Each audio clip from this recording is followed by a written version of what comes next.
आज का ये धमाकेदार जो टॉपिक है, उस टॉपिक का नाम आपकी स्क्रीन पर दिखाई दे रहा है और नाम है इसका लिमिटेशन एक्ट। क्या है? Limitation act, the law of limitation. और एक्ट हमने क्यों बोला? क्योंकि लिमिटेशन एक्ट में ये लॉ डिफाइन है। ये आपका JIB थर्ड पेपर का, और आपको पता है कि इस बार सेकंड और थर्ड पेपर में जो समय है वो बिल्कुल नहीं है। आप सेकंड पेपर की थकान उतारेंगे, अगले दिन में आपको थर्ड पेपर देना है, ठीक है।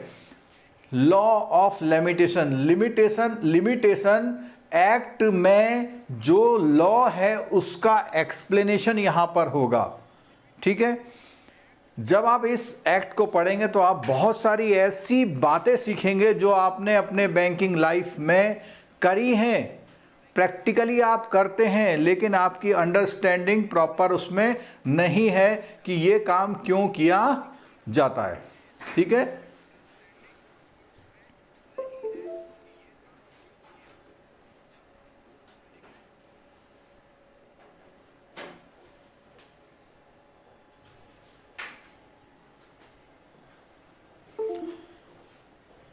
लॉ ऑफ लिमिटेशन में इंट्रोडक्शन की बात हम करेंगे। इंट्रोडक्शन में अपनी लैंग्वेज में बताऊंगा आपको, जिससे आपको बिल्कुल समझ में आ जाए। उसकी डेफिनेशन बताएंगे और लिमिटेशन क्या है और इसकी कंप्यूटेशन कैसे होती है, कैसे कैलकुलेट करते हैं, और किस एक्ट से कौन से वो ऐसे काम हैं जिससे fresh period of limitation start हो जाता है।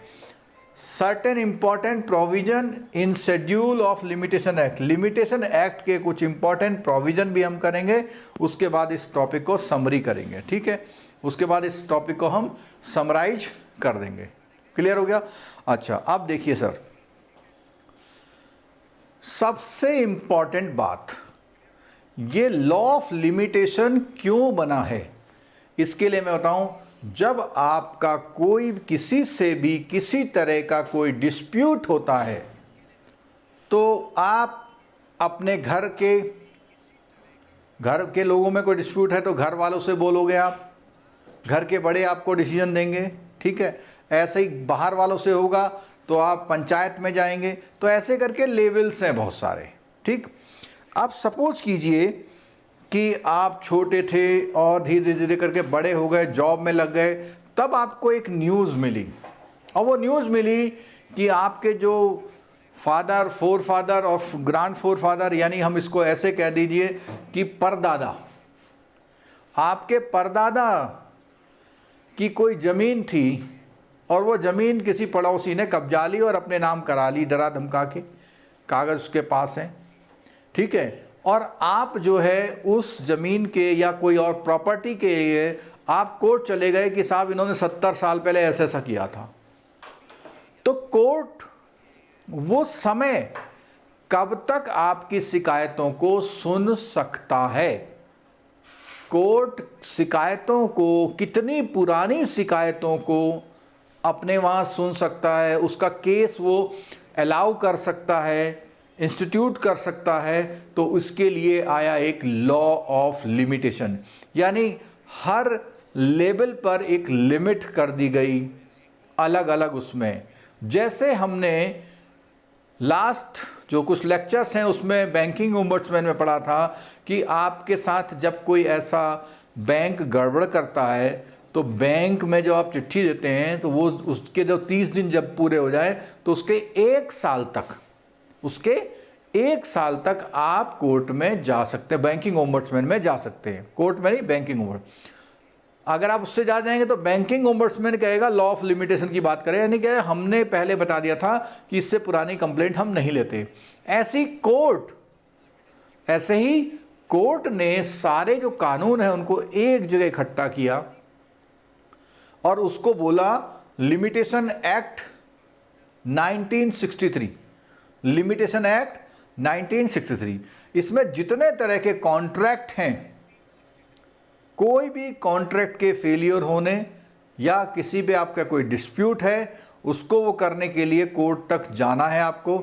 और कोर्ट तक जब आप जा रहे हैं तो कोर्ट तक जाने में कितने समय के अंदर आप उसमें जा सकते हैं, इसीलिए ये लॉ ऑफ लिमिटेशन आया। ठीक है, अब बात आती है बैंकर का क्या इससे रिलेशन। देखो, बैंकर का सबसे बड़ा जो डिस्प्यूट होता है वो डिस्प्यूट होता है लोन्स एंड एडवांसेस के केस में। और जो केसेस वहाँ चलते हैं उन केसेस में क्या होता है, जब आप कोर्ट जाते हैं तो कोर्ट किसी भी केस को आपके वहाँ लेगा या नहीं लेगा।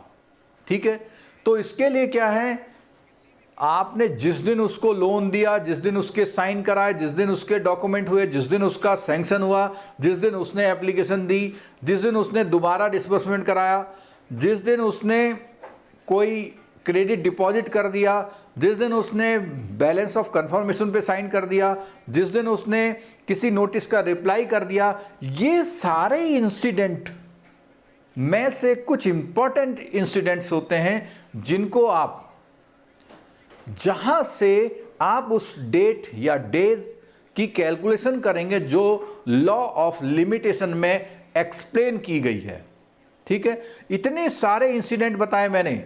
आज आपका इस चैप्टर से ये सब क्लियर होने वाला है। मैंने बताया ना आपको कि 3 मार्क्स आज आपके पक्के होने वाले हैं और बैंकिंग में हैं। एंजॉय करेंगे इस चैप्टर को, तो इस चैप्टर में आप लोग बने रहिए। ठीक है, चलिए जी, 50+ लोग आ गए हैं और हमारा ये लेक्चर शुरू हो गया। बहुत ही मस्त लेक्चर है, इम्पॉर्टेंट है आपके एडवांसेस पॉइंट ऑफ व्यू से। ठीक है, तो जैसा कि मैंने आपको बताया था कि ये एक्ट 1963 का एक्ट है और इसमें क्या है, to the bank and financial institution के लिए बहुत इंपॉर्टेंट है। These entities provide financial assistance to the borrower and default by the borrower. अब क्या है, फाइनेंशियल असिस्टेंस मिलता है तो बोरोवर क्या करता है, डिफॉल्ट करता है। They are required to take appropriate action for the recovery of the money lend. उसको, बैंक को एक प्रॉपर एक्शन लेना पड़ता है कि जिससे वो पैसे को वापस कर दे।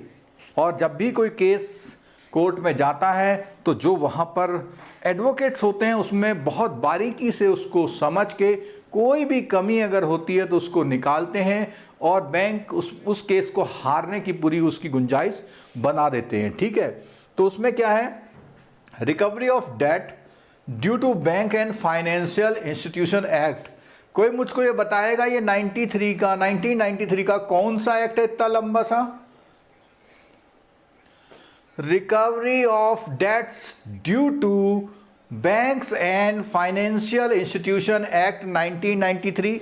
आप लोग आंसर दे दीजिए इसका, मैं और आगे बढ़ रहा हूं। और दूसरा एक्ट आया सरफेसी। 2 एक्ट में बात आई है और इन 2 एक्ट की बात कर रहे थे। Specifically state that action under those acts are permissible only if the claim within the period of limitation. यानी आपको इन एक्टों को इंप्लीमेंट करने के लिए आपको इसमें इन एक्टों के तहत किसी से रिकवरी करनी है तो आपको इस लिमिटेशन एक्ट को जानना बहुत ज़रूरी है। कहीं ऐसा तो नहीं आप इस एक्ट का इस्तेमाल कर रहे हैं और आपका टाइम पूरा हो चुका है। ठीक है, तो उसमें जो मैंने क्वेश्चन पूछा था उसका साफ साफ आंसर आ चुका है, DRT। बिल्कुल सही। इतना जो ये लंबा नाम है इसका, इस एक्ट का नाम date recovery tribunal DRT act भी बोल देते हैं इसको। ठीक है, शॉर्ट में इसको ये बोलते हैं। तो इन दोनों के लिए सरफेसी DRT के लिए लिमिटेशन एक्ट है, consolidate and amend the law for the limitation of suit. तो वो है सारी चीज़ें कंसोलिडेट करके इस लॉ में ये बताया गया है। क्लियर हो गई बात? कोई डाउट नहीं होना चाहिए। अब उसके आगे बढ़ते हैं। डेफिनेशन में period of limitation always in relation to a document. काय की बात आ गई? डॉक्यूमेंट जो आप लोन लेते समय बोरोवर से एग्रीमेंट साइन कराते हैं वो, which entitles the beneficiary to take action. अब यहाँ पर वो कह रहा है कि जब आप डॉक्यूमेंट है ले लिए आपने तो वो एंटाइटल करता है एक्शन लेने के लिए इन द कोर्ट ऑफ लॉ। जितनी बात मैंने हिंदी में समझाई थी वो यहाँ पे डेफिनेशन में इंग्लिश में लिखी हुई है। Period of limitation means the period of limitation prescribe for any suit. अब देखो क्या क्या चीज है, कोई भी आपका सूट का मतलब कोई भी केस, कोई भी अपील और कोई भी एप्लीकेशन, तीनों चीजें आ गई इसमें। By the scheduled and prescribed period means the period of limitation computed in accordance with the provision of dispute. समझ में आ गई बात। वो कहते हैं कि जो भी इस एक्ट में शेड्यूल में बताया गया है उस एक्ट के अकॉर्डिंग पीरियड ऑफ लिमिटेशन जो है वो किसी भी केस को कोर्ट ऑफ लॉ में लाने के लिए है। और इसमें क्या क्या, ये बहुत इंपॉर्टेंट वन क्वेश्चन लिख दिया मैंने, यानी कोई भी केस आ जाए, कोई भी अपील आ जाए या कोई भी एप्लीकेशन, सबके लिए कुछ शेड्यूल करके कुछ प्रेस्क्राइब पीरियड टाइम जो होता है उसको आप पीरियड ऑफ लिमिटेशन बोलते हैं। क्लियर हो गई बात इतनी।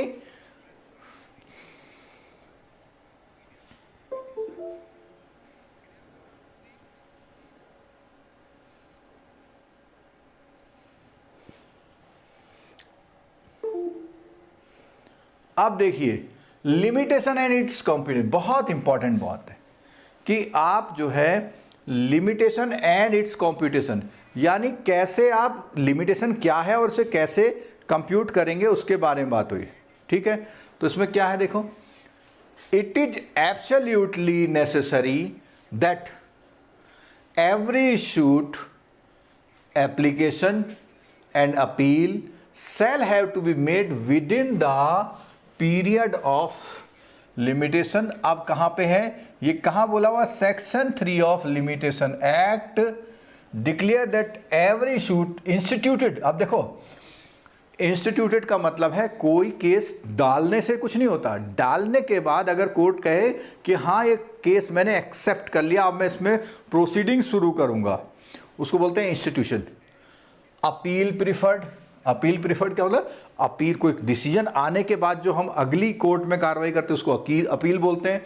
एंड कोई एप्लीकेशन मेड करनी है, आपको एप्लीकेशन बनानी है, तो वो क्या है, शैल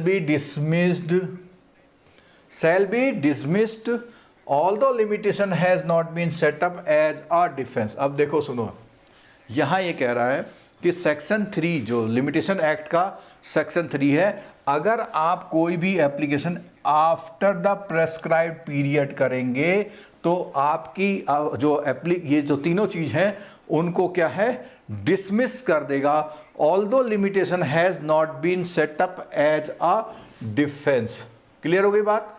अब अगर बात करेंगे हम, a suit is instituted when the plaint is presented to the proper officer in the court.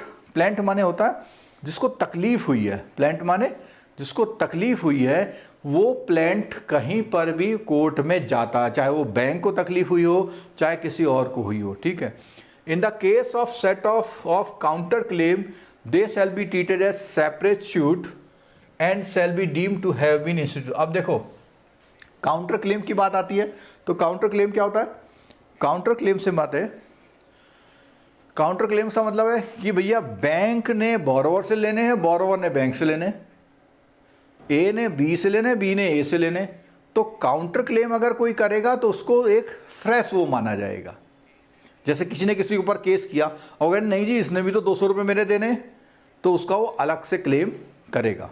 ठीक है, अब बोलता है, दो बातें इसने बोली है, in the case of a set off on the same date as the suit in which the set off is pleaded. अब देखना जरा, सेट ऑफ वाले मामले में जिस दिन सेट ऑफ करेंगे आप, उस फंड का सेट ऑफ करेंगे, वहां से डेट शुरू होती है, क्योंकि राइट ऑफ सेट ऑफ तो कभी भी एक्सरसाइज होता है, जिस दिन वो एक्सरसाइज होगा उसी एक्सरसाइज होने के बाद ही उस पर ये लिमिटेशन वाली बात शुरू होगी। दूसरा, in the case of counter claim on the date which the counter claim is made in the court. अब देखो काउंटर क्लेम क्या होता है, इसके बाद, क्लेम के बाद होता है, तो क्लेम के बाद वाला होगा जिस दिन आप काउंटर क्लेम करेंगे उस दिन से उसकी डेट्स शुरू होंगी। और सेट ऑफ वाले मामले में वो कहता है, सेट ऑफ वाले में जब सेट ऑफ आप एक्सरसाइज करेंगे तो वहां पे होगी। तो सेट ऑफ वाले मामले में सेट ऑफ की डेट से और काउंटर क्लेम वाले में काउंटर क्लेम की डेट से वो टाइम पीरियड शुरू होगा। क्लियर हो गई?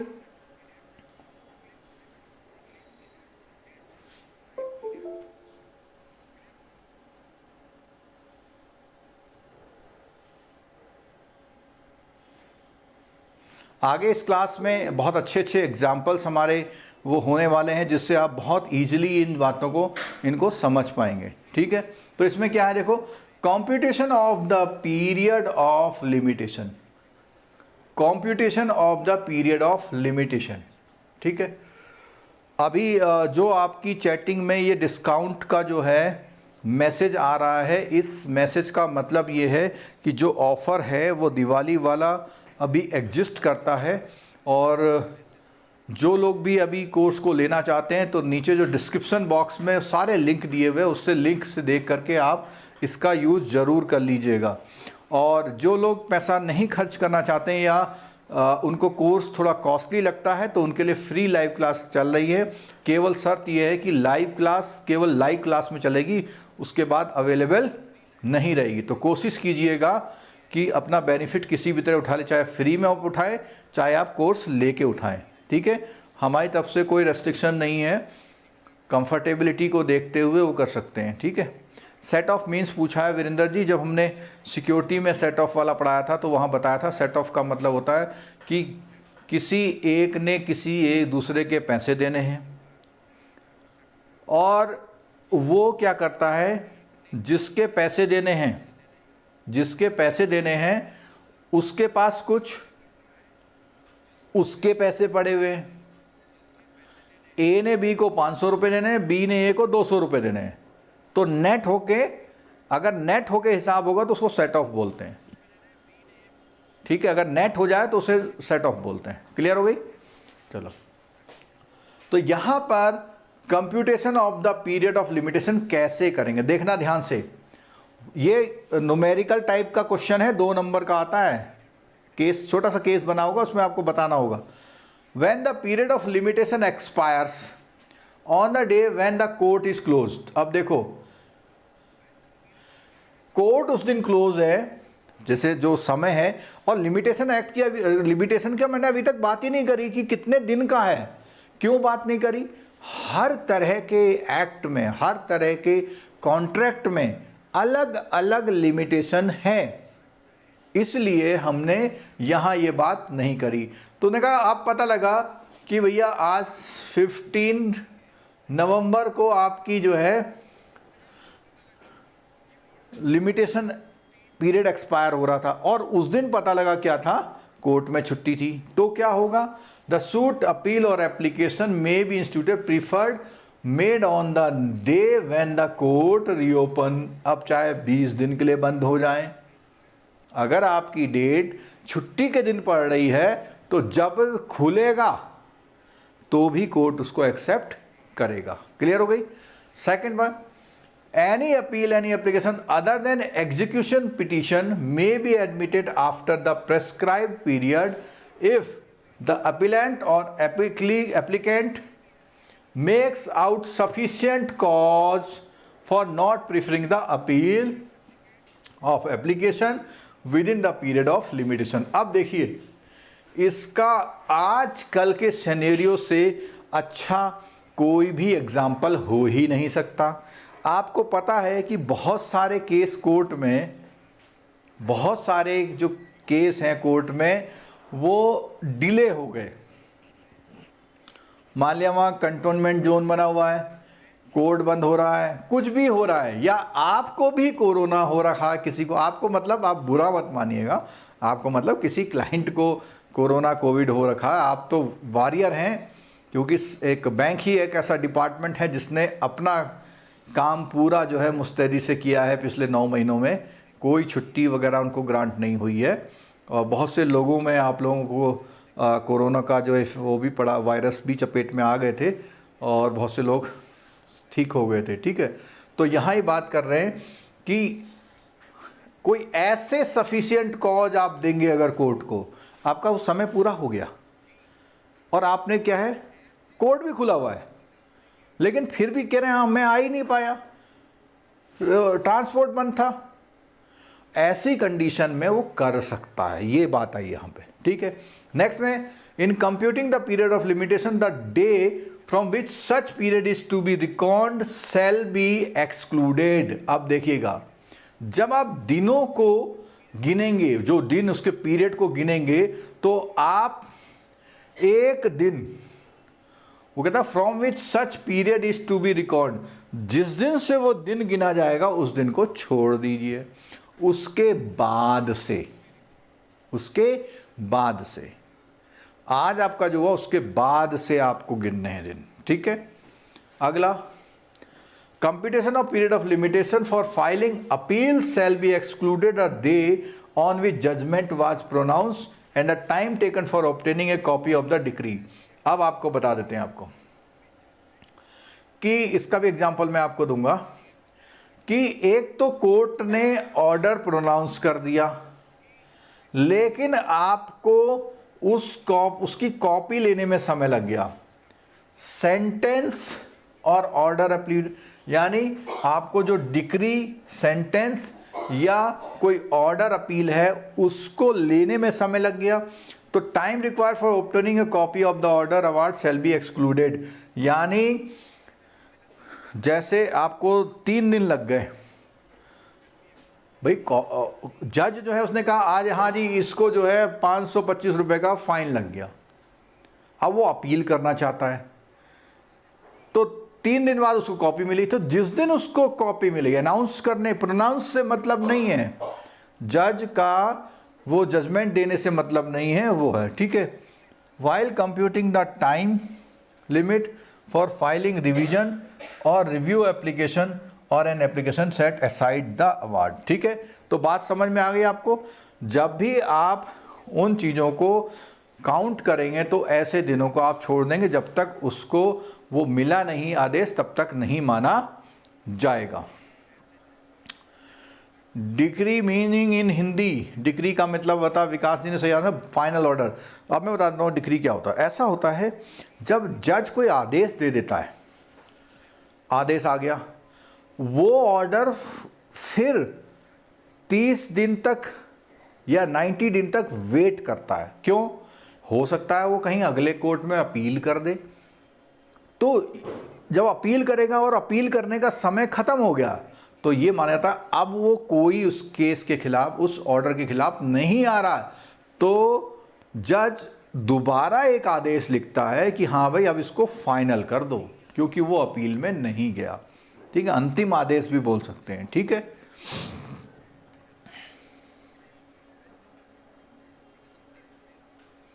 निशांत जी तो असली कोरोना वॉरियर निकले भाई, उनको कोरोना हुआ था और आज हमारे साथ क्लास ले रहे हैं।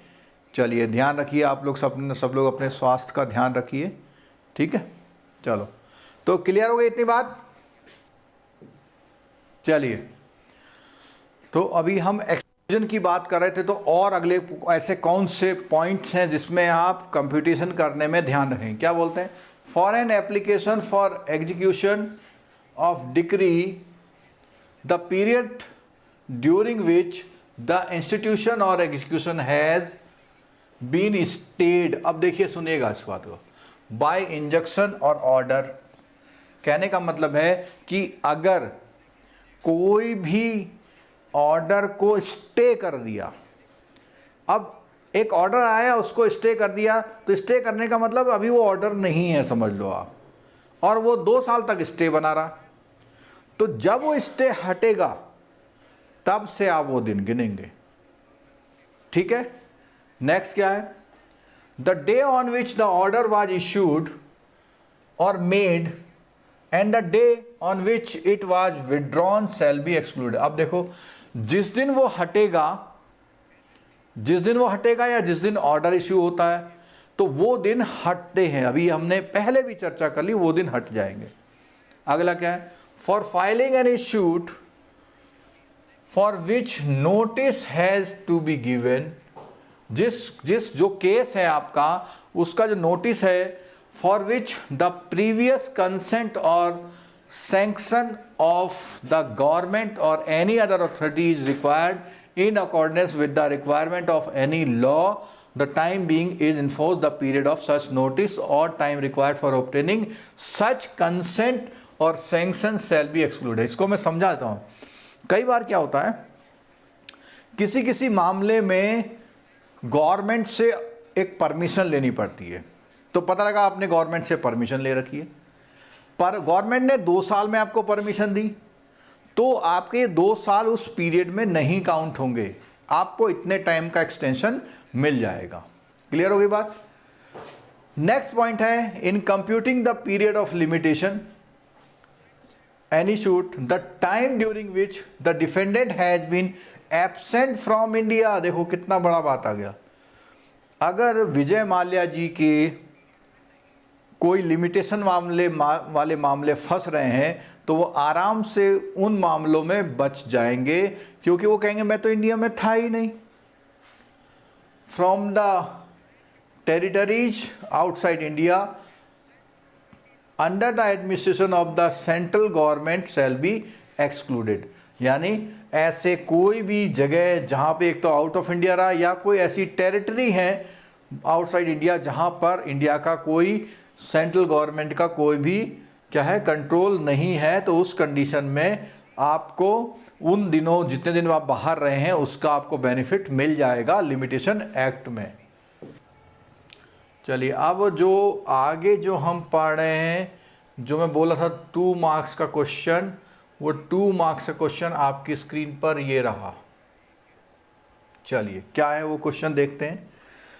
देखिए ये इस टॉपिक का सबसे इंपॉर्टेंट पॉइंट, डेट को कैसे, क्या बोला हुआ है, फ्रेश पीरियड ऑफ लिमिटेशन। क्या दिया हुआ है, फ्रेश पीरियड ऑफ लिमिटेशन।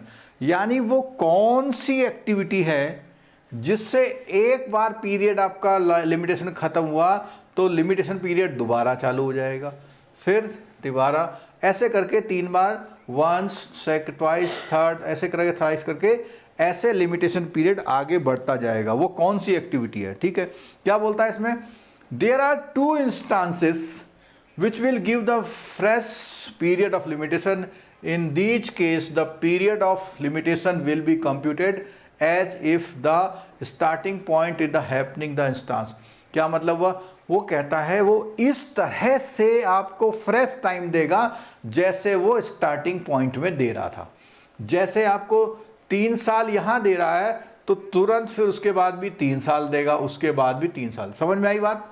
वो कौन से हैं, वेयर बिफोर द एक्सपायरेशन, और ये ध्यान रखना लिमिटेशन पीरियड के एक्सपायर होने से पहले, अगर वो एक्सपायर हो जाएगा तो उनको क्या बोलते हैं, ऐसे डॉक्यूमेंट जो लिमिटेशन पीरियड को एक्सपायर कर जाते हैं उनको क्या बोलते हैं, आप लोग आंसर दीजिए, ठीक है।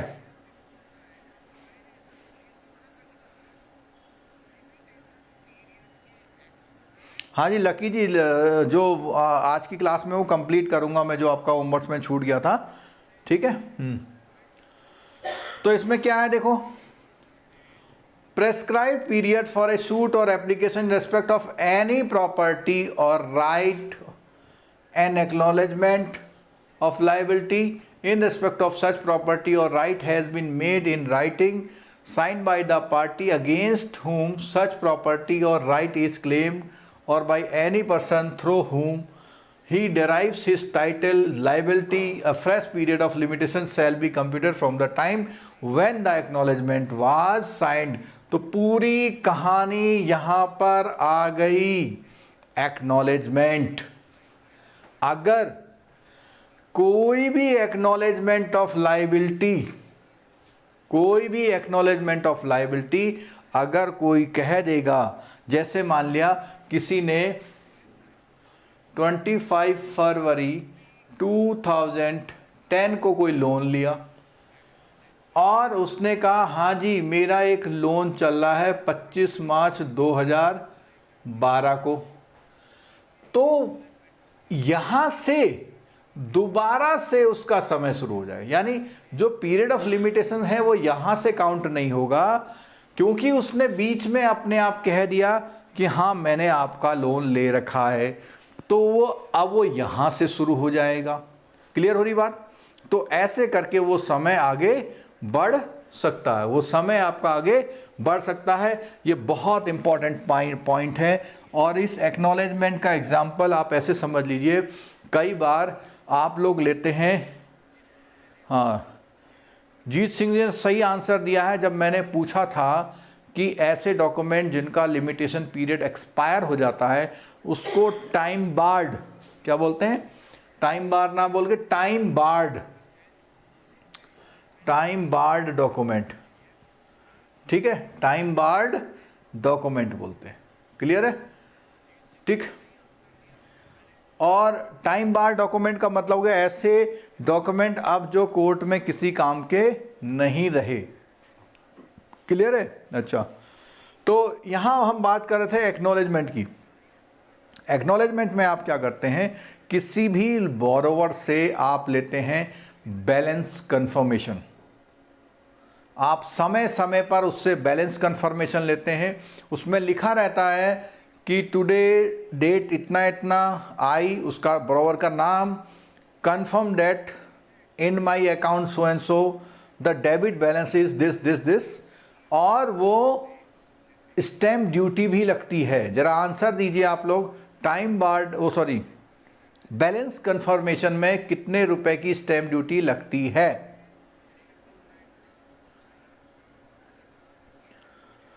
संजीव खुराना जी, ऑब्सोल्यूट डॉक्यूमेंट नहीं बोलते उनको। ऑब्सोल्यूट डॉक्यूमेंट एक आम भाषा का शब्द है, टेक्निकली और लीगली उसको बोलते हैं टाइम बार डॉक्यूमेंट।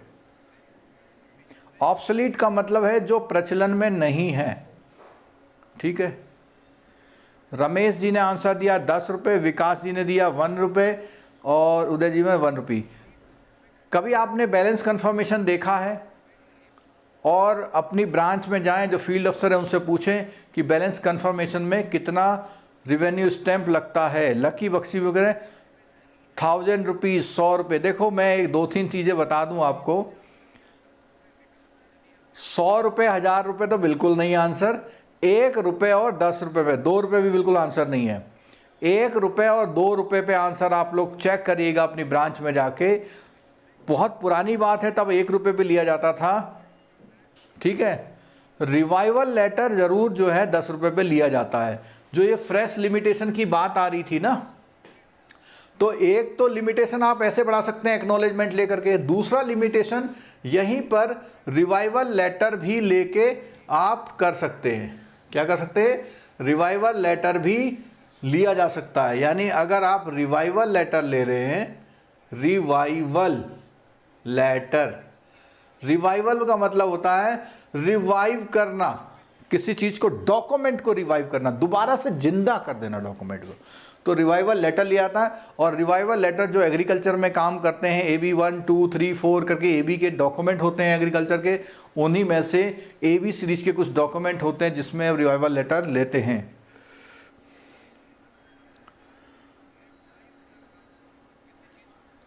चलो, मैं इस बात पे बिल्कुल भी आपसे डिबेट नहीं कर रहा कि बैलेंस कंफर्मेशन में क्या स्टैम्प ड्यूटी लगती है। ये आप लोगों के लिए होमवर्क टाइप का आप समझ लीजिए। आप लोग श्योर करिएगा कि कितनी स्टैम्प ड्यूटी उसमें लगती है। ठीक है, चलो आगे बढ़ते हैं। अब अगला point, where payment on account of a debt or of interest on legacy is made before expiration of the prescribed period. देखो सुनो, अगर उस पीरियड में कोई भी बंदा कर्जा या उस पे लगने वाला इंटरेस्ट को पेमेंट कर दे, तो ये भी एक तरह का, ये माने पेमेंट कौन करेगा भाई? आप कुछ पेमेंट कर रहे हैं, अपनी किस्तें जमा कर रहे हैं, इसका मतलब क्या है कि आपने लोन ले रखा है, यानी आप एग्री कर रहे हैं, तो वो भी लिमिटेशन पीरियड को फ्रेश वो कर दे, एक्सटेंड करेगा। ठीक है, उसके बाद बाय पर्सन लायबल टू पे, और वो होना किससे चाहिए? बहुत इंपॉर्टेंट बात है, उस बंदे से होना चाहिए जो लायबल है। आप पता, उसने अपने भाई से कहा जा जमा करा 1000 रुपये, और आप खुश हो गए कि साहब 1000 रुपये जमा हो गए, अब तो इसका रिवाइवल हो गया ना। जिसने लोन लिया है, जो जिम्मेदार है, उसी के उससे होना चाहिए साइन। इसको बोलते हैं हम कैश डिपॉजिट भी कर सकते हैं उसके नाम से। ठीक है, और कई बार ऐसा होता है जो ECS वगैरह लगते हैं चेक से जो होता है, तो ये भी माना जाता है कि वो भी उसके फर्दर एक तरह से उसके डॉक्यूमेंट को जिंदा करे जा रहा है दोबारा, ठीक है। और जो अकाउंट NPA हो जाता है तो उस पर तो फील्ड अफसर कहता है भैया रिवाइवल ले लो, क्योंकि अगर आपने रिवाइवल ले रखा है और वो अकाउंट NPA हो गया तो कोर्ट में जाएगा तो कोर्ट उसको सुनेगा, ठीक है। और legacy by his agent duly authorise, या तो उसके ड्यूली ऑथराइज एजेंट से हो या वो खुद बंदा हो। अ fresh period of limitation shall be computed from the time when the payment was made in the case of date does not include money payable under a decree और order of the court. अब सुनिए जरा, इसमें कोई ऐसा पैसा जमा हो रहा है जिसमें वो डिक्री या कोर्ट से जो पैसा आ रहा है उससे नहीं होगा। हमेशा ध्यान रखिए कि जो डेट है, जो कर्जा है, वो जो बंदा है लायबल वही जमा करेगा तभी होगा, ठीक है। क्लियर हो गई बात? चलो आगे बढ़ते हैं।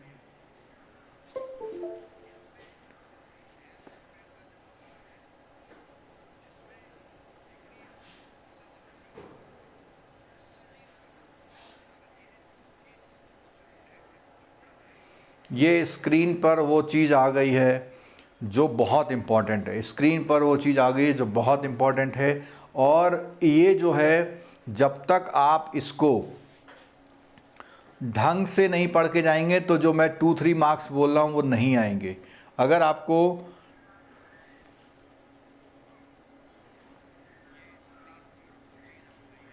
एक क्वेश्चन मैंने पूछा था उसका आंसर यह स्टैंडिंग इंस्ट्रक्शन होगा क्या, SI जो है इस वाले मामले में, जो ECS वाले मामले में होगी या नहीं होगी पूछा गया। देखो अगर उसके अकाउंट से डेबिट हो रहा है और उसको नोटिस में है तो बिल्कुल जो है आपको ये प्रूफ करना पड़ेगा, नहीं इसे पता था इसके अकाउंट से इतने रुपए कट रहे हैं, ठीक है। चलो आगे बढ़ते हैं। यहाँ सबसे इंपॉर्टेंट बात आ गई। क्या इंपॉर्टेंट बात आ गई? तब तक आप लोग लाइक वाइक कर दीजिए, कोई बचा रह गया तो डिसलाइक भी कर सकते हैं, कोई दिक्कत नहीं है। डिसलाइक भी, मेरा मतलब यही नहीं कि आप लाइक ही करिए, अगर आपको कोई चीज़ समझ में नहीं आ रही है, पसंद नहीं आ रही है तो आप डिसलाइक कर दीजिए। चलिए बहुत इंपॉर्टेंट पॉइंट, सारी हमने कहानी समझा दी, कॉन्सेप्ट समझा दिया। अब बात करते हैं फैक्ट की। अगर यहाँ पे है कि किस तरह के मामले हैं, कितना लिमिटेशन पीरियड है और कहाँ से वो समय काउंट होगा आपका, ठीक है। तो money payable towards money lent, अगर किसी का कोई पैसा लिया गया है उसकी वापसी करनी है तो उसके लिए समय कितना है? 3 साल। अब 3 साल सुन लीजिएगा ध्यान से, आपकी ब्रांच में रिवाइवल, अगर किसी उसमें रिवाइवल आपको लेना है तो रिवाइवल के लिए कहा जाता है कि 2.5 साल में ले लो। क्यों बोलते हैं 2.5 साल में ले लो? कि पता लगा जिस दिन 3 साल हुए 2 दिन पहले आ गए, उनने कहा साहब वो तो वहाँ गए हुए 10 दिन बाद आएंगे, अब क्या करोगे आप? इसलिए 2.5 साल से वो एक्सरसाइज शुरू कर देते हैं फील्ड अफसर, ठीक है। When the loan is made, इसको ध्यान रखिएगा, बहुत इंपॉर्टेंट पॉइंट। यहाँ पे कहीं भी डॉक्यूमेंट की डेट नहीं है और इसको मैं एक्शन से समझाता हूँ, समझिएगा, बहुत अच्छी चीज समझा रहा हूं मैं आपको। देखो एक होती है एप्लीकेशन डेट, क्या है? एप्लीकेशन डेट होती है, ठीक है। फिर होती है सैंक्शन डेट, फिर सैंक्शन के बाद होती है डॉक्यूमेंट डेट,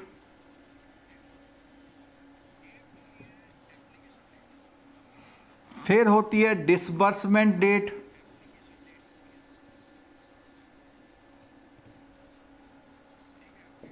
क्लियर है?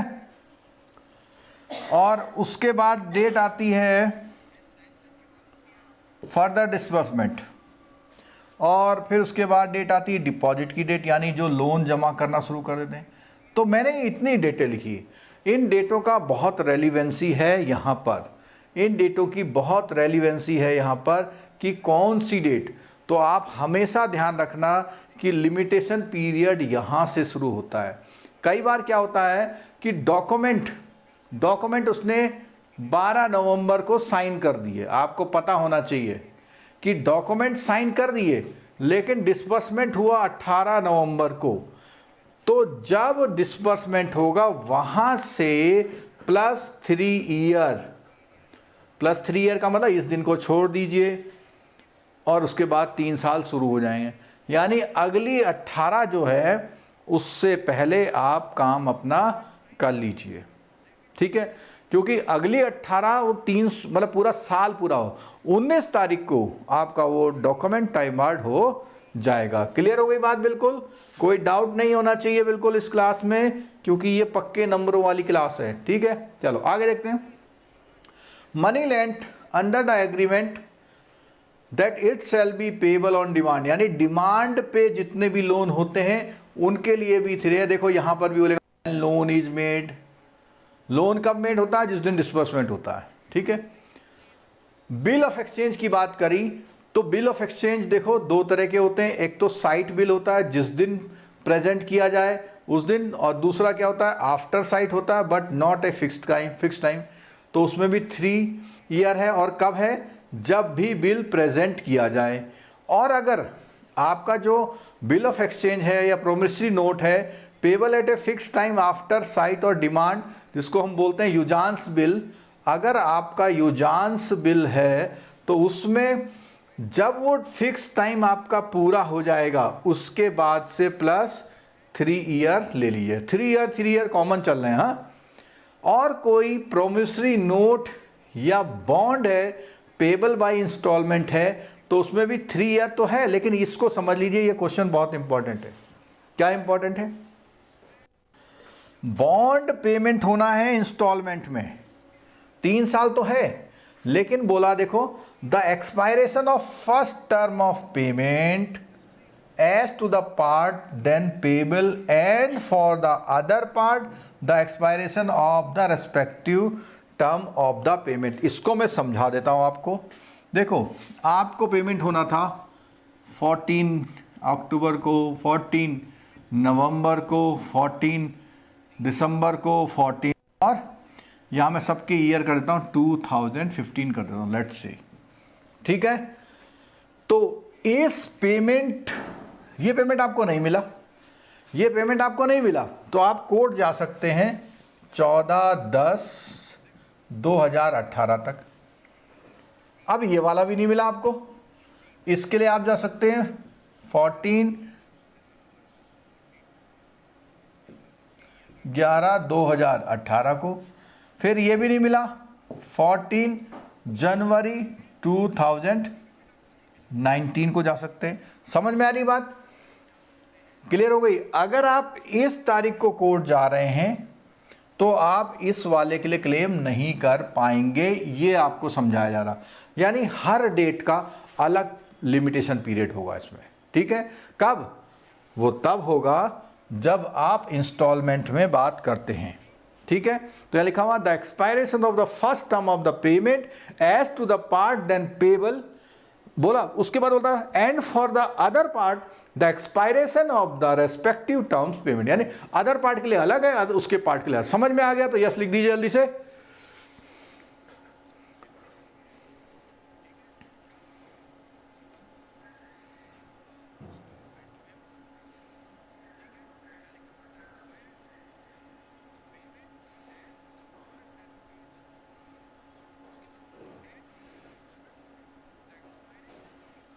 अरे लड़ाई क्यों कर रहे हो भाई तुम लोग?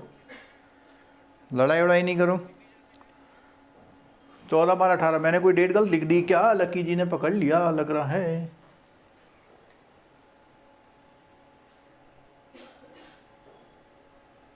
अच्छा ये वाला कह रहे? अरे भाई दिसंबर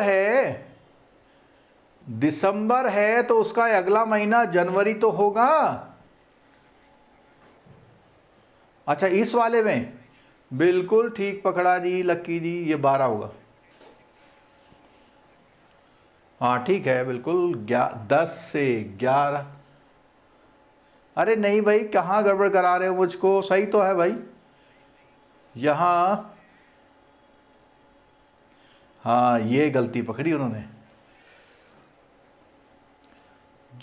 दिसंबर, हाँ ये गलती, ठीक है सही कह रहे हैं बिल्कुल भैया, बिल्कुल सही, थैंक यू सही कराने के लिए।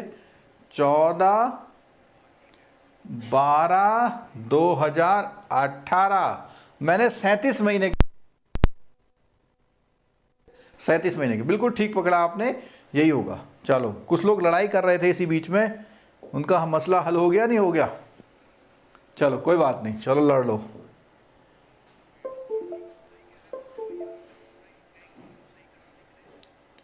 चलो जी आगे आ जाओ, कुछ और केस आ गए, बड़े अच्छे वाले केस आ गए, बहुत अच्छे वाले केस आ गए। देखिए क्या केस आया,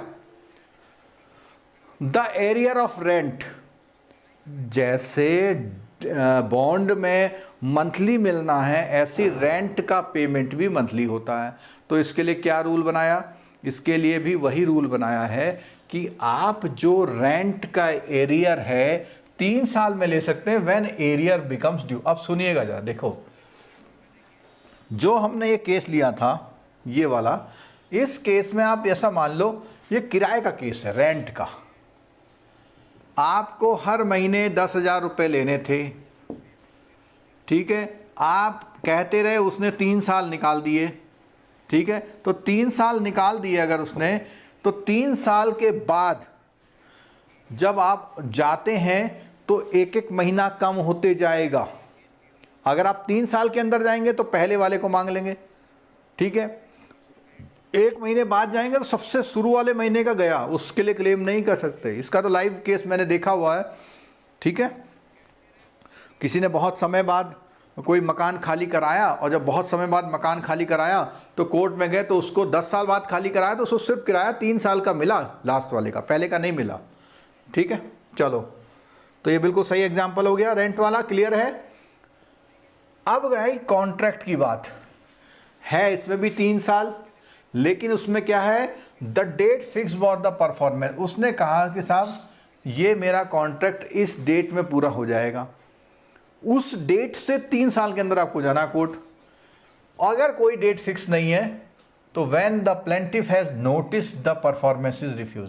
देखो जब उसने कोई नोटिस, वो है जैसे मान लिया उसने कहा साहब ये काम 3 साल में पूरा हो जाएगा और 25 साल तक इस काम में कोई दिक्कत नहीं आई, तो 25 साल उसने बोल दिया ना, 25 साल में कोई भी दिक्कत आती है तो 25 + 3 यानी 28 साल तक आप जा सकते हैं वहाँ पे। या अगर कोई डेट नहीं है तो जब आपको पता लगा भैया ये तो काम गड़बड़ हो रखा है, अगर आपको पता लग गया काम गड़बड़, तो उससे 3 साल। बहुत इंपॉर्टेंट आ गया, अब देखो बहुत इंपॉर्टेंट आ गया। तो इस उसमें देखो, to enforce payment of money secured by mortgage or otherwise charge upon the immovable property के लिए क्या है, 12 साल। When the money sued to become, यानी जिस मनी के लिए केस करना चाहते हैं वो ड्यू हो गई है, उसके 12 साल तक आप कर सकते हैं। लेकिन ये मामला कौन सा है, मॉर्गेज का। बहुत रेलिवेंट बात है, आपने सुना होगा जब भी आप वकील से कहते हैं तो कहते हैं 12 ईयर यानी 12 साल वाला लिया, ये NEC नॉन इनकम्बेरेंस सर्टिफिकेट, तो आप कहते हैं ना 12 साल लिया, ये रीजन है उसका, क्योंकि वो लोन होता है जिसमें आप 12 साल यानी मॉर्गेज ले रहे हैं। मॉर्गेज अगर आप लेंगे तो 12 साल का सर्च रिपोर्ट लेते हैं, ठीक है। अब इसमें क्या है, 2 बातें और आ रही हैं इसमें, एक होता है 30 ईयर वाला, एक होता है 12 ईयर वाला। क्या है, फोरक्लोजर के केस में 30 ईयर है, और इमूवेबल प्रॉपर्टी का जो पोजीशन लेना है उसके लिए कितना है, 12 साल। यानी आप कोई भी प्रॉपर्टी 12 साल से ज़्यादा किसी कब्जे में नहीं रखेंगे। फोरक्लोजर का मतलब होता है पूरा लोन वगैरह सब जब बिल्कुल बंद हो जाता है और आपको कब्जा लेना, तो क्या बोलता है, when the money secured by the mortgage becomes due 30 year, यानी ये सारी डेट्स किससे, बिकम्स ड्यू से। When the mortgage becomes entitled to position. अब देखो सुनो, पोजीशन अगर आपको लेना है तो 12 साल में आप ले लेंगे, इसीलिए मॉर्गेज के केस में 12 साल तक मांगते हैं कि अगर आपका अधिकार था उसमें तो 12 साल तक कब्जा लो। सरफेसी की बात मैं करता हूँ, अगर आपने कोई लोन है, आपका लोन ख़राब हो गया, तो जिस दिन ख़राब हुआ, बिकम्स ड्यू हो गया, ख़राब होने का मतलब किस्तें आनी बंद हो गई, उस दिन से 12 साल के अंदर आप उसका कब्जा ले लो, यानी सरफेसी एक्ट की पूरी एक्सरसाइज 12 साल के अंदर अंदर कर लो तो ठीक है, ठीक। और दूसरे वाले मामले में क्या है, 30 साल का है, यानी कि कोई भी पोजीशन किसी को लेना है अगर, इसके लिए एक एग्जांपल और मैं देता हूँ। आप जब भी हाउसिंग लोन करते हैं, हाउसिंग लोन करने में एक तो 12 साल का आप एनईसी निकलवाते हैं, एक और बात बोलते हैं, आप कहते हैं कि भैया इसके पिछले 30 सालों में ज़मीन किसने किसने किसने किसने ली। क्यों 30 साल? किसी के भी कब्जे में अगर है और छुड़वानी है आपको, तो 30 साल के अंदर छुड़वानी पड़ेगी। और अगर मॉर्गेज कर रखी है आपने, उस केस में आप 12 साल में उस संपत्ति पे पोजीशन ले लो। तो कई बार क्या होता है कि आप कह रहे साहब ये मैंने ज़मीन खरीद ली, वहाँ से कोई निकल के आ गया जी ये तो मेरे पास है, मेरी ज़मीन है, तो 30 साल तक का टाइटल बिल्कुल क्लियर होना चाहिए, उसके बाद किसकी थी, उसके बाद किसकी थी, इसलिए होता है, ठीक है।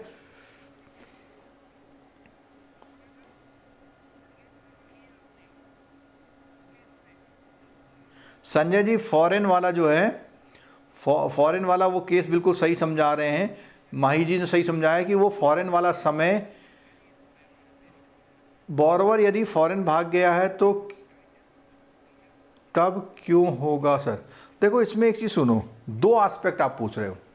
फॉरेन भागने में, वो फॉरेन भागा, फॉरेन में रह रहा है और वो अपना कोई केस यहाँ करने आता है, अपना कोई केस यहाँ करने आता है, तो उसको वो समय कहते हैं मैं तो यहाँ था नहीं।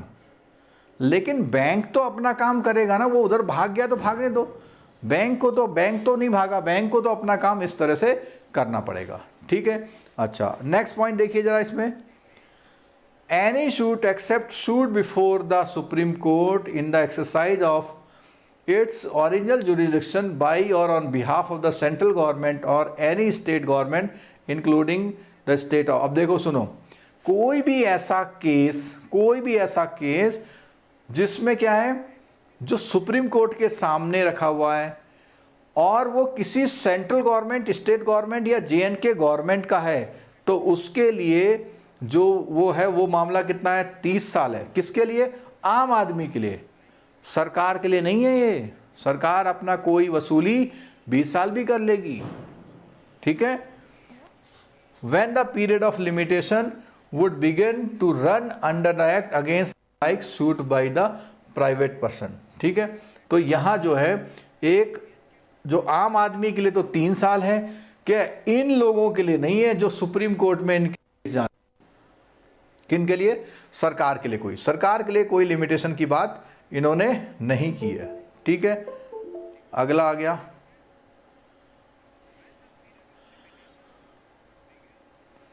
नेक्स्ट पॉइंट में क्या है देखो, यहां कहते हैं any suit for which period of limitation provided elsewhere in the वो कहता है कि नो पीरियड, जहां पर कुछ चर्चा ही नहीं करी उसके लिए बोलिया भैया मैक्सिमम हमने 30 दिया तो उसके लिए 30, when the right to sue accrues, यानी जब भी उसे वो काम शुरू करना है, उसे लगता है करना, तो उसको 30 साल तक। कब? जब कोई जिक्र नहीं है तो, ठीक है। एग्जीक्यूशन ऑफ डिक्री, ये बहुत इंपॉर्टेंट। एग्जीक्यूशन ऑफ डिक्री क्या, मान लिया कोर्ट ने आदेश दिया, ठीक है बैंक का ये कर्जा देना है, इसका मकान जब्त कर लो, फाइनल डिक्री आ गई और बैंक में नए नए मैनेजर का ट्रांसफ़र होते रहा और वो फाइल वहीं पड़ी रही और 12 साल बीत गए और 13वें साल में थर्ड ईयर में वो कोई आया, 13 ईयर में कोई आया ब्रांच में, उसने कहा अरे क्या रखा हुआ है, वो उसको कब्जाने चला गया, तो वो नहीं कब्जा सकता, वो कोर्ट का ऑर्डर ख़त्म हो जाएगा। यानी 12 साल में आपको कोर्ट की डिक्री को एग्जीक्यूट भी कराना है, यानी उस पर कार्रवाई करानी है, ठीक है, from the date of decree. Recovery of loss, अगर कोई फ्रॉड हो गया बैंक में, उसकी भी रिकवरी कितने साल में? 3 साल में, जिस दिन फ्रॉड हुआ। Appeal to file in the high court against judgment of lower court, तो इसमें क्या है देखो 90 है और नॉर्मल में कितनी है 30, यानी कि ऐसा होता है सेशन कोर्ट सेशन कोर्ट से हाई कोर्ट और हाई कोर्ट से सुप्रीम कोर्ट।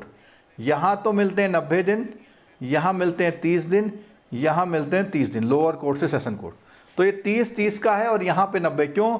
सुप्रीम कोर्ट में जब कोई आदमी जा रहा तो बहुत तैयारी से जाना पड़ता है, उसको प्रॉपर समय दिया जाता है कि भैया ये कर लो, ठीक है। तो flow of title for last 3 year, बिल्कुल हाँ, चेन बोलते हैं, टाइटल चेन बोलते हैं, ठीक है। चलिए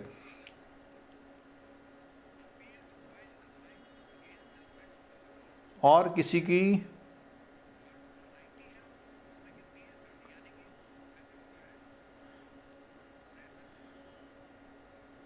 क्वेश्चन तो लगभग हो गए। चलिए, तो ये हमारा वो टॉपिक था जिसमें से 2 मार्क्स से क्वेश्चन आ सकते हैं आपके। छोटा सा केस स्टडी हो सकता है, इसको समझिए। बैंकिंग में ऐसा क्यों करते हैं, रिवाइवल लेटर क्यों ले आता है। रिवाइवल लेटर का मतलब होता है डॉक्यूमेंट को रिवाइव करना। रिवाइवल लेटर का मतलब है डॉक्यूमेंट्स को रिवाइव करना।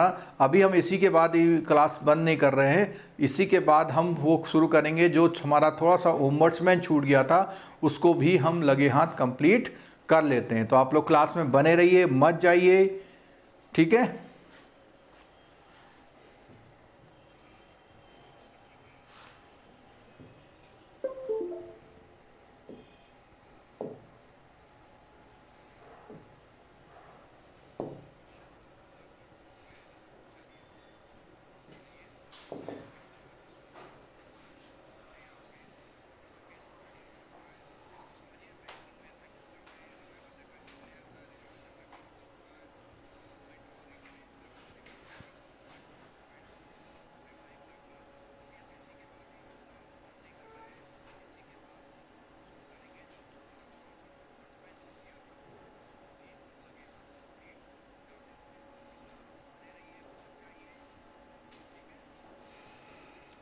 ये ओम्बड्समैन का नेक्स्ट पार्ट यहाँ पर हो रहा है। और अब आप लोगों को एक कॉन्फिडेंस तो आ जाना चाहिए। क्या कॉन्फिडेंस? कि अगर हमारा सेकंड और थर्ड पेपर लगातार है, एक एक दिन में ही है, तो आपका मैंने कम से कम 8-9 टॉपिक बिल्कुल प्योरली कवर्ड कर दिए हैं लीगल के। 2-3 अच्छे टॉपिक और कवर कर दूंगा तो लीगल में भी आपका कॉन्फिडेंस बिल्टअप हो जाएगा। बस ज़रूरी क्या है, उस रात आपको इन लेक्चर्स को फास्ट स्पीड में देखने की ज़रूरत आपको है। आपको देखने पड़ेगा कि कैसे ये फास्ट देखते हैं, ठीक है। क्लियर हो गया? चलो शुरू करें। अगर शुरू करना है तो यस करिए ज़रा, अगर शुरू करना है तो यस करिए जल्दी से।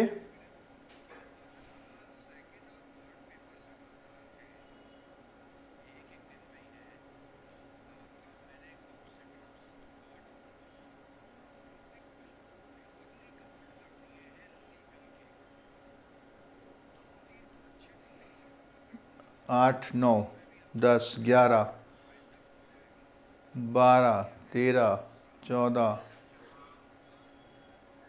15, 16। चलो मैं देख रहा हूँ कितने लोग सुन नहीं रहे हैं। 17,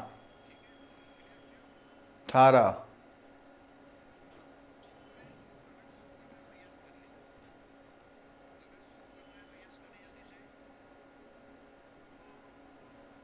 चलिए 15 लोगों ने बोल दिया। बाकी लोग अगर नहीं भी पढ़ रहे, सो रहे हैं, जो भी कर रहे कर, ठीक है। हमारा ये टॉपिक है बैंकिंग ओम्बड्समैन में procedure for redressal of grievance. Redressal का मतलब होता है उसका हल करना, ठीक है। तो अगर हम इसकी बात करेंगे तो क्या क्या प्रोसीजर है उसमें देखते हैं ज़रा।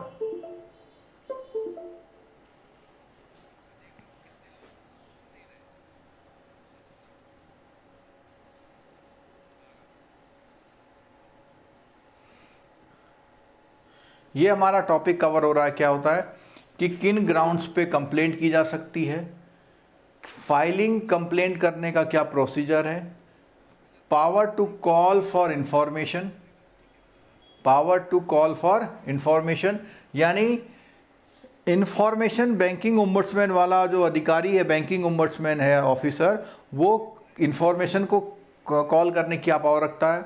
Settlement of complaint by agreement, settlement of complaint by agreement, कि कोई एग्रीमेंट से भी क्या कंप्लेंट सेटल हो सकती हैं।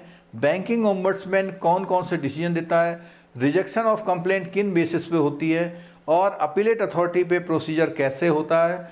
उसके अलावा बैंक को डिस्प्ले करना होता है salient feature about the scheme of, मतलब पब्लिक को बताना होता है कि भैया बैंकिंग ओम्बड्समैन क्या है, उसको डिस्प्ले करना पड़ता है। तो इस टॉपिक के ऑब्जेक्टिव्स ये थे।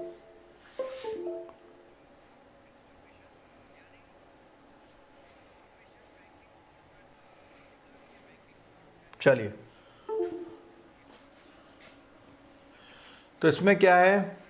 For procedural point of filing a complaint, the manner of dealing with it, the unit is very important.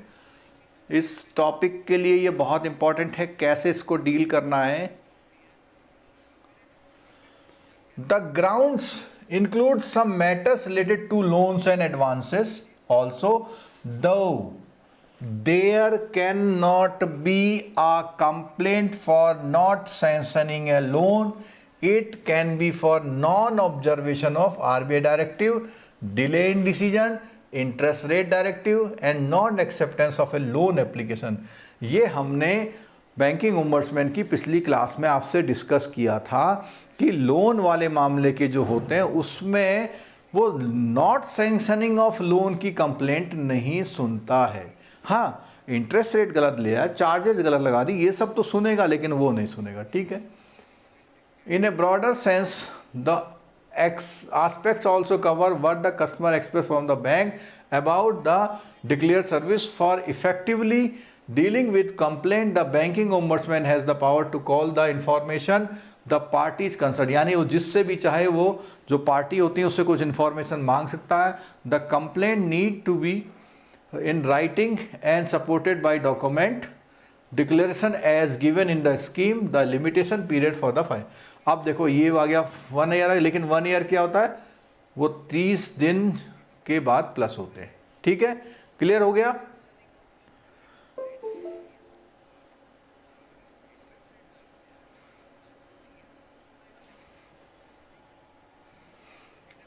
किन बेसिस में कंप्लेंट ली जाती है? तो पहला क्या है? नॉन पेमेंट करना या इनऑर्डिनेट डिले, मतलब कुछ एक्स्ट्रा डिले कर देना, collection of cheque, draft of bills. ठीक है। बिना सफिशिएंट कॉज के स्मॉल डिनोमिनेशन के नोट या कॉइन्स नहीं लेना। आपका इनवार्ड पेमेंट में रेमिटेंस आने वाला था उसमें डिले करना। आपको ड्राफ्ट पे ऑर्डर को टाइम से इशू नहीं करना, नहीं कर पाना। आपका जो गारंटी और लेटर ऑफ क्रेडिट कमिटमेंट है उसको ऑनर करने से वो होना, ऑनर नहीं करना। फेलियर टू प्रोवाइड और delay in providing banking facility other than loans and advance, यानी जो फैसिलिटीज़ हैं वो प्रोवाइड करना, ठीक है, या प्रोवाइड ना कर पाना या डिले से करना उसके लिए। ठीक है। Delay promise in writing by A bank और इट्स डायरेक्ट। तो अब ऐसा भी होता है कई बार कि आपका एजेंट आता है, जी साहब मैं 24 घंटे में आपका हाउसिंग लोन करा दूंगा। क्लियर है? तो ऐसे वो करेगा तो वो एजेंट जो है, वो एजेंट की बात ये मानी जाएगी कि वो बैंक ने मानी, कहा है उससे, क्योंकि वो एजेंट अथॉराइज एजेंट है। तो उसमें भी अगर वो नहीं करोगे तो होगा। डिले और non credit process of the account, payment of deposit and non observance RBI directive if any applicable to rate of interest. कहने का मतलब है कोई पेमेंट आपका आया और वो पेमेंट आपको जो है जल्दी से नहीं दिया गया, नॉन क्रेडिट या डिले होना या नहीं जमा होना तो भी है। NRI जिसका अकाउंट इंडिया में है, उनके रेमिटेंस से संबंधित शिकायतें, उनके डिपॉजिट और अदर बैंक रिलेटेड मैटर्स को भी सुनना।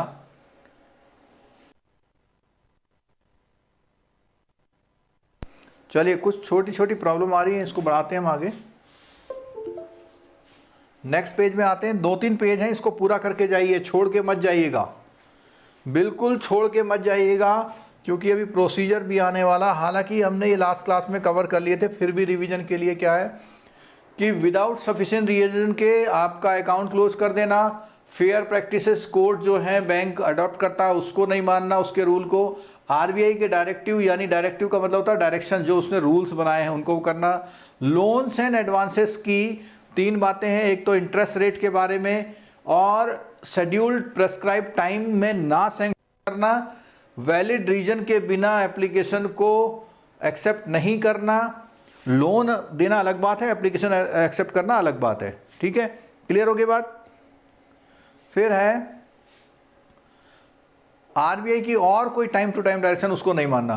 बैंकिंग ओम्बड्समैन में also deal with such other matter as may be, RBI कोई और भी मैटर इसमें शामिल कर सकता है, ये आरबीआई को पावर इसकी है। अब हम बात करेंगे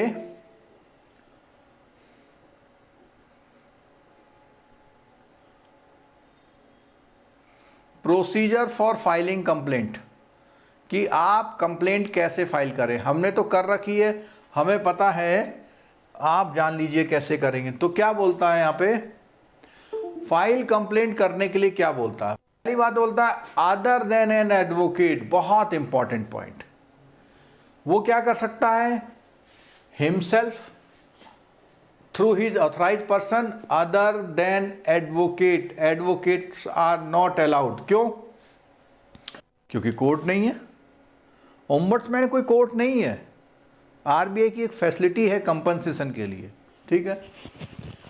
मे complaint on banking over within whose jurisdiction of the branch or office of the bank. अब सुन लेना कि जहां पर जिस बैंक की शिकायत करनी उसकी branch, office of the bank, complainant against the bank is located, तो ब्रांच और उस बैंक का ऑफिस जहां हो वहां करी जाएगी। और अगर क्रेडिट कार्ड ऑपरेशन की बात आती है, ये ध्यान रखना, तो whose jurisdiction the billing address of the, यानी उस बंदे का जो कंप्लेंट करने जा रहा है उसका एड्रेस कहाँ का है उसके अकॉर्डिंग होगा। क्लियर हो गई बात? चलो, the complaint shall be in writing duly sign by the complaint authorised representative. बहुत सिंपल है, ये है इसका एनेक्चर। एनेक्चर ए में आपको करना है नेम एड्रेस कंप्लेनेंट का, उस बैंक ब्रांच का ऑफिस का नाम, क्या फैक्ट आपके कंप्लेंट क्या थी, आपको क्या नुकसान हुआ, और क्या आप बैंकिंग ओम्बड्समैन से चाहते हैं। क्लियर हो गया? बहुत सिंपल सा है।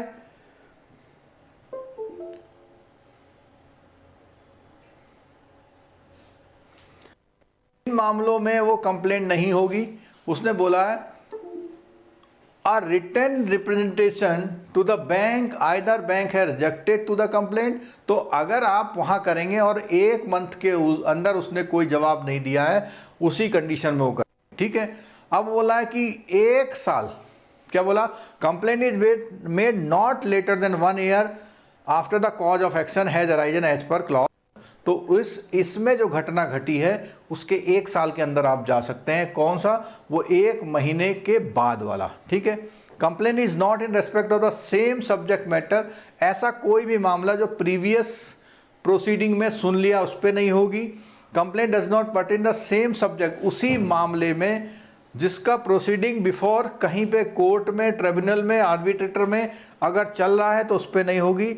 या ए डिक्री और एक अवार्ड और final order already been pass, यानी एक तो केस चल रहा उस पर भी नहीं होगी, और किसी केस के मामले में डिसीजन लिया जा चुका है तो उस पर भी कोई कंप्लेंट ली नहीं जाएगी आपकी, ठीक है।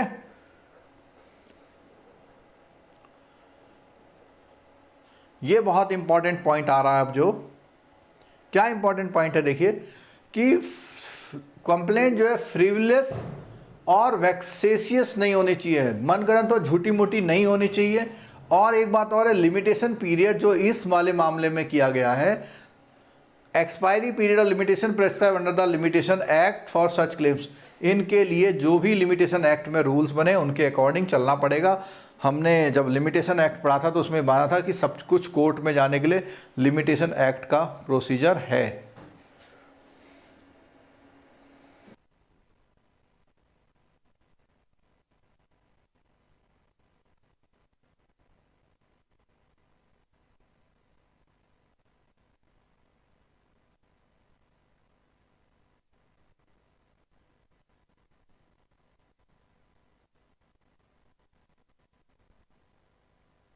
थोड़ा थोड़ा हमें परेशान कर रहा है नेट ये, चलो तुम अगर देख लेना, अगर बफर करेगा ना, मैं अपने उससे चला रहा हूँ ना। अगर टीम जरा मुझे बता दीजिए अगर बफर कर रहा तो ये।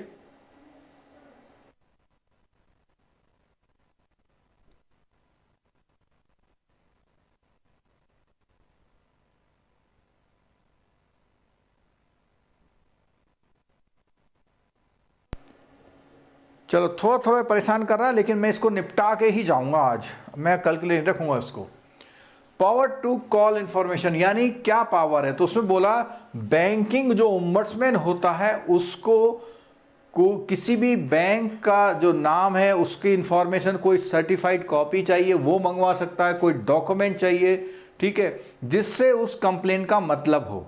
इन the event of the failure of the bank to comply, bank के लिए बोला हुआ है, बिना किसी सफिशिएंट कॉज के अगर फेल होता है, banking ombudsman may draw interference that information is provided or copy of furnish would be unfavourable such bank.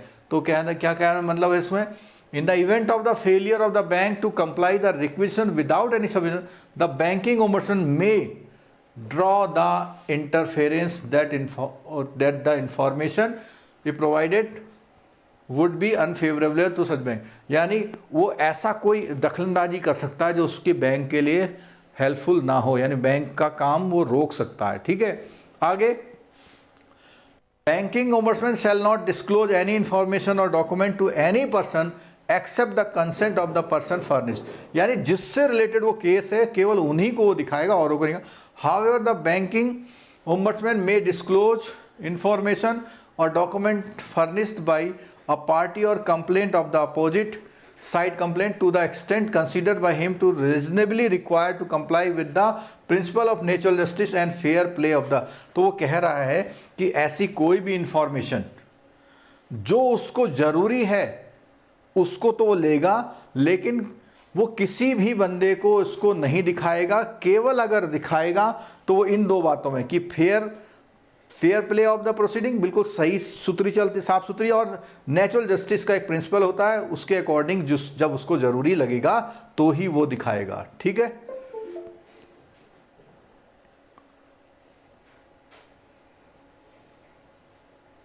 बहुत जल्दी ये खत्म होने वाला टॉपिक, आप लोग बने रहिए। अब देखिए क्या है, सेटलमेंट की बात आती, तो बैंक क्या करेगा, जब कंप्लेंट रिसीव होती है तो दोनों पार्टियों को एक नोटिस वो करता है, he has to attempt for the settlement of the complaint by an agreement between the complaint and the, तो कोशिश करता है कि कॉन्सिलिएशन और मीडिएशन से वो उसको सेटलमेंट करा दे। For the purpose of prompting a settlement, the complaint of banking ombudsman may follow such procedure he may consider appropriate, और वो किसी भी लीगल रूल के बिना बंधे हुए कोई भी चीज वो कर सकता है जिससे कि वो मामला सुलझ जाए। The proceeding before the banking ombudsman shall be summary in nature, एक समरी होती है, उसके खिलाफ कोई आप अपील भी कर सकते हैं, ठीक है। समरी का मतलब एक केस जैसा बनाएगा, भाई ऐसा हुआ था फिर ऐसा हुआ था, तो इस तरह की बात करेगा, ठीक है।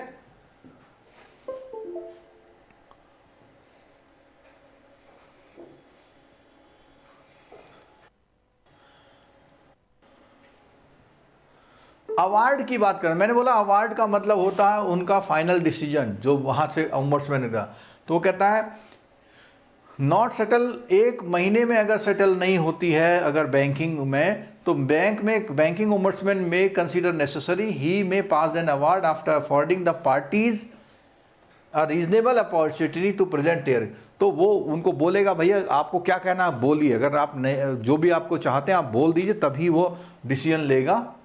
In principle of banking law and practice direction instruction and guidelines issued by the RBI, जो भी उसने गाइडलाइंस दी उसके अनुसार वो काम करेगा, और in the interest of justice, क्या उसकी प्राइमरी वो रहेगी कि भाई एक न्याय का बात हो जाती, ठीक है। The award pass under the sub clause above shall state the direction if any to the bank for specific performance of its obligation in addition to the amount to be paid by the complainant by way of compensation for the loss suffered by, तो उसने बोला एक चीज़ तो बोली वो कुछ direction दे सकता है उस बैंक को, उसके अलावा क्या है वो कंपनसेशन के लिए भी ऑर्डर कर सकता है। The banking ombudsman shall not give any direction to in the award under sub clause above regarding payment of compensation in excess of that which is necessary to cover the, तो कह रहा है जो भी वो अवार्ड देगा या direction देगा उसमें एक लिमिट रखेगा अपने कि कितने तक का कंपनसेशन वो दे सकता है, ठीक है।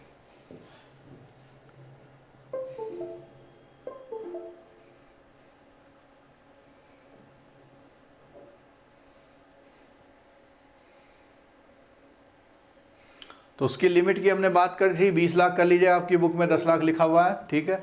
ये 20 अक्टूबर 2018 में ऐसा हो गया था, आपकी के बाद हुआ। और क्रेडिट कार्ड वाले कंपनसेशन में क्या है, 1 लाख से ज़्यादा नहीं होगा, ठीक है।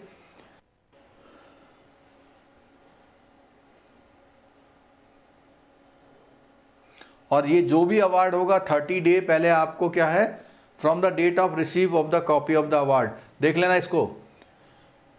ए copy of the award shall be sent to the complainant and the bank जिसके नाम है, an award shall not be binding on a bank against which is pass unless the complainant furnish to it within a period of 30 days from the date of receipt of the copy a letter of acceptance of the full and final settlement his claim. कहने का मतलब है जब आपने उन्होंने एक award कर दिया बैंक वाले को, तो जिसने कंप्लेंट करी उसको एक यहाँ एग्री करना पड़ेगा कि हाँ ठीक है मैं इतना पैसा लेने को तैयार हूँ, तो तब ही बैंक वो पैसा दे सकता है, ठीक है। And fails to furnish a letter of acceptance within such time without making any request to extension of time such requestment award self lapse. और देखो बहुत इंपॉर्टेंट बात है कि जैसे उसने कहा कि भाई 30 दिन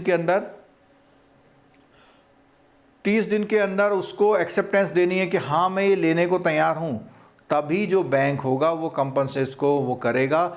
और अगर वो तैयार नहीं है या 30 दिन तक नहीं कुछ बोलता है तो वो जो ओम्बड्समैन में ऑर्डर किया था वो भी बेकार हो जाएगा, उससे अब बैंक को कोई नुकसान नहीं होने वाला, ठीक है।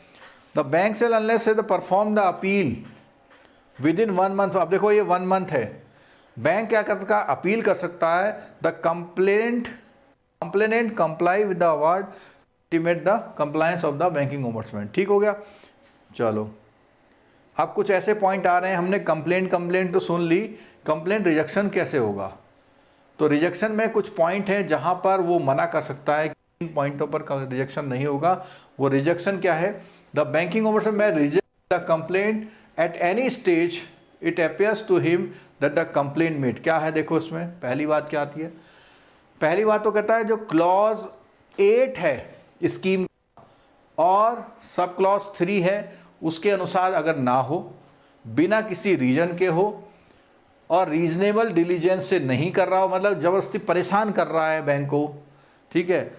Elaborate documentary and oral evidence को अगर वो नहीं दे रहा है, the proceedings before banking ombudsman are not appropriate और एडजुडिकेशन फॉर सच कम, यानी उससे बोला जा रहा भाई आप बताओ कि क्या दिक्कत हुई आपको और वो बता नहीं पा रहा, तो ऐसी कंडीशन में भी कंप्लेंट को छोड़ देगा।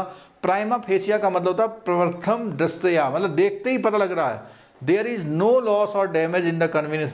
अब कभी कभी क्या होता है, एक आदमी एटीएम पे गया, उसने 100 रुपये निकालने थे एटीएम से, ठीक है, 100 रुपये वो निकालने लगा और 100 रुपये नहीं निकले और उसने कंप्लेंट कर दी कि मुझे जो है 2 लाख रुपए का नुकसान हो गया। तो वो देखता है कि क्या इससे फ़र्क पड़ा होगा उसे 2 लाख का, वो देखता है, ठीक है।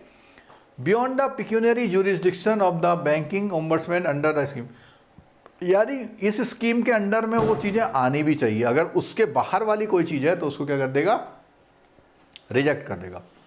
बैंकिंग ओम्बड्समैन में reject a complaint at any stage if after consideration the complaint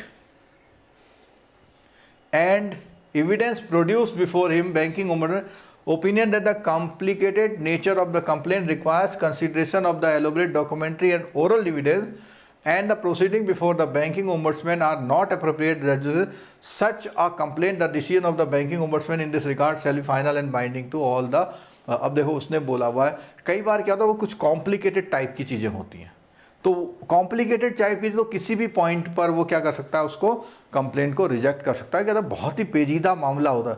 तो कुछ लोग होता है कुछ कंप्लेंट भी ऐसी बना देते हैं कि बस क्या बताएं, ठीक है। इसका आखिरी पॉइंट आ रहा है अब, आखिरी पॉइंट क्या, कंप्लेंट हो गई, डिसीजन हो गया, सब कुछ हो गया, तो आप अपीलेट अथॉरिटी में, अब अपीलेट अथॉरिटी में बोला था कि डेप्यूटी गवर्नर, कौन था, डेप्यूटी गवर्नर जो आरबीआई का होता है उसको आप अपील कर सकते हैं, पर वो कितना, 30 दिनों के अंदर, 30 दिनों के बाद, मतलब है ना, 30 दिनों के बाद जो आपको अवार्ड मिलता, अवार्ड का मतलब जब आपको ऑर्डर मिलते हैं कोर्ट उसके बैंकिंग ओम्बड्समैन के, उसके 30 दिनों के बाद आप वो कर सकते हैं, ठीक है।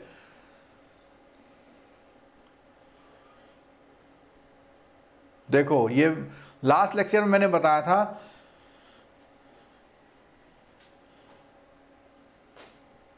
on his being satisfied that the appellant has sufficient cause for not preferring the appeal in time, in case the appeal is by the bank, filing appeal should have been previous sanction of the chairman or in his, यानी मैंने बताया था last class में कि अगर bank appeal पे जाता है तो पहले अपने चेयरमैन से ज़रूर उसकी अप्रूवल लेता है, क्योंकि छोटे मोटे मामलों में पेचीदा ना बने, इसलिए ऐसा रूल बनाया गया है, ठीक है।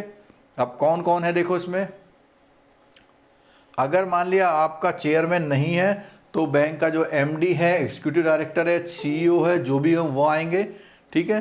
Appellate authority after giving party reasonable opportunity being heard में पास द, कौन कौन सा हो सकता है कि वो या तो अपील को डिसमिस कर देगा, ठीक है, या अपील को अलाउ करेगा और जो आपने अवार्ड दिया था उसने उसको कहा रुक जाओ अभी मत दो।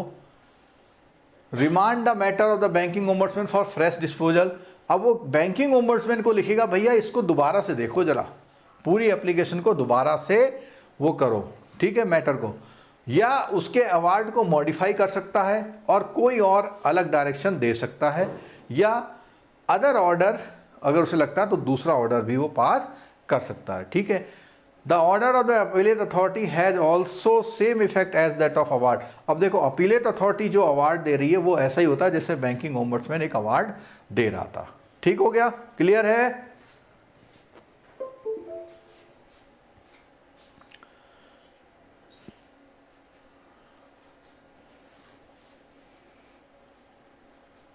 कैमरे की बैटरी भी जा रही है, बस 1 मिनट का लास्ट पॉइंट सुनते हुए जाइएगा, आपका टॉपिक पूरा हो जाएगा। क्या है टॉपिक लास्ट, क्या बोला हुआ है कि बैंक को डिस्प्ले करना है भैया, ये कॉमन नॉलेज बतानी है किसको, पब्लिक को। आपकी ब्रांच में जाके देखिएगा एक बोर्ड लगा रहता है, बैंकिंग लोकपाल का पता, बैंकिंग ओम्बड्समैन का एड्रेस, कौन कौन सी उसके फ़ोन नंबर वगैरह डिस्प्ले होते हैं, और जब ऑडिटर आता है तो वो भी चेक करता है कि भैया ये सब चीज़ें है या नहीं है, ठीक है।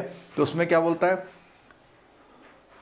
The bank covered the scheme shall ensure that the purpose of scheme, name, address और बैंकिंग ओम्बड्समैन का देगा, ठीक है। The bank covered the scheme are required to ensure a copy of scheme is made available with the designated officer of the bank, perusal of the bank premises. अब क्या बोलता है कि भैया जो बैंक का ऑफिसर जो ब्रांच में है तो वो ओम्बड्समैन स्कीम को पूछना है क्या है दिखाओ, तो आपको दिखानी पड़ेगी, ठीक है, और एक नोटिस डिस्प्ले करना पड़ेगा आपको। The bank covered by the scheme are required to appoint nodal officer होता है इसमें बैंकिंग ओम्बड्समैन का, वो कहाँ रीजनल ऑफिस में बैठता है banking ombudsman. The nodal officer appointed shall be reasonable for the representative the bank furnishing the information। अब वो ऐसा आदमी होना चाहिए जो बैंकिंग ओम्बड्समैन अगर कुछ पूछेगा भैया ये फाइल लेके आओ, ये करके आओ, तो उसको उस बात की अथॉरिटी दी जाती है कि वो करे, ठीक है। ठीक है दोस्तों, बैटरी कैमरे की ड्रेन का मैसेज, हाँ एक बैटरी पहले लगाई थी, दूसरी लगाई थी, क्लास थोड़ी सी लंबी हो गई है, 1.25 घंटे की क्लास हो गई, तो बैटरी का भी लिमिटेशन होता है, जैसे लिमिटेशन एक्ट हमने पढ़ा तो ऐसी बैटरी का भी लिमिटेशन है, ठीक है। आप सभी लोगों को थैंक यू, और आखिरी में एक बार मैं एक अपील और करना चाहूँगा, जो लोग कोर्स लेना चाहते हैं वो लोग कोर्स जरूर लें, जो लोग फ्री पढ़ना चाहते हैं उनके लिए भी हम बिल्कुल मौजूद हैं, और कुछ भी हम जो है ऐसा नहीं कर रहे कि फ्री वाले का अलग है, बस फ़र्क ये है कि फ्री वाले का कंटेंट की अवेलेबिलिटी का लिमिट होगा और पेड वाले के लिए हम एडिशनल फीचर्स भी वो करते हैं। और नोडल ऑफिसर कौन अपॉइंट पूछा है, वो बिल्कुल बैंक करेगा, क्योंकि नोडल ऑफिसर बैंक में हर रीजनल ऑफिस में अपॉइंट करते हैं, बैंक करेगा, ठीक है। एथिक्स की क्लास लगातार सारी क्लास होंगी, बार बार मैंने बोल दिया, कूद के जंप मार के कहीं नहीं जाएंगे, सब क्लासेस को हम लोग कवर करेंगे, ठीक है। तो जो पेड वाले बच्चे हैं उनके लिए एडिशनल फीचर रहता है, ये लाइव क्लास हमेशा रहेंगी, और व्हाट्सएप पे वो रिक्वेस्ट अपनी पूछ सकते हैं, कोई क्वेश्चन वगैरह होता है, ठीक है। इतना बड़ा अमाउंट हमने नहीं रखा है, बहुत अच्छा ऑफ़र है। कई बार एक कहावत आती है कि जैसे जो एजुकेशन होती है, एजुकेशन को पेड करना एक अच्छा माना गया है। इसका एग्जांपल भी देता हूँ। मैंने इंडियन इंस्टीट्यूट ऑफ काशीपुर से जब MBA किया, बहुत पुरानी बात नहीं है, अभी 4-5 साल पुरानी बात बता रहा हूँ, 10 लाख रुपए का MBA किया। उससे मुझे क्या फ़ायदा मिला? जब CIB की मेरी क्लास होती है, अनमैच क्लास बोलते हैं इसको, बाकी सब लोग तो PPT पढ़ा रहे हैं, उसके पीछे के लॉजिक्स क्या है वो नहीं पता। आप बहुत जल्दी JIB करिए, और JIB करने के बाद CIB क्लास में हमें ज़रूर मिलिए। कल मॉर्निंग में 7 बजे क्लास होगी, कल मॉर्निंग में 7 बजे क्लास होगी। 7 लिख देते हैं, चलो 7 बजे होगी, क्योंकि 8 बजे आप लोग निकल जाते हैं बैंक के लिए। 7 AM पे क्लास होगी कल, ठीक है। और ये जो क्लास है यानी 16 नवंबर को, आपको एक बात बता दें हम, ये क्लास जो है मैं अपने घर से दूर आके ले रहा हूँ, तो मैं 7 बजे अपने इस कोचिंग या स्टूडियो में अवेलेबल रहूँगा। मेरा लैपटॉप में कुछ गड़बड़ हो गया है और 3 दिन तक वो रिपेयर नहीं हो पाएगा। सब्जेक्ट टॉपिक की बात बिल्कुल मत किया कीजिए।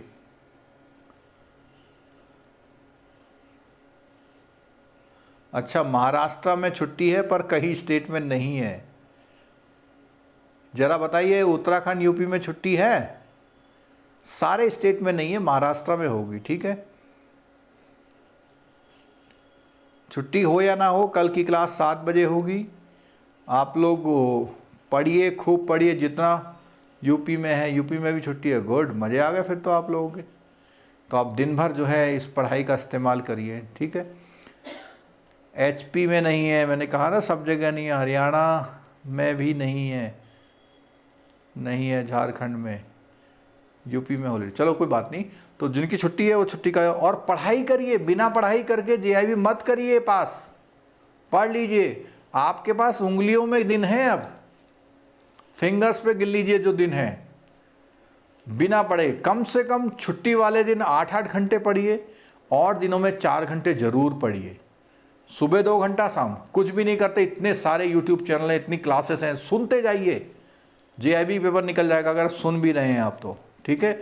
और सबसे बड़ी जो आपको टेक्निक रखनी है वहाँ एग्ज़ाम में, वो एग्ज़ाम में आपको टेक्निक रखनी है कि आप क्वेश्चन को ढंग से पढ़ के आंसर दीजिए। बहुत बड़े क्वेश्चन को ढंग से पढ़ के आंसर दीजिए। सही जितने क्वेश्चन आप करते जाएंगे उतना आपका चांस पास होने का बढ़ता चले जाएगा, ठीक है।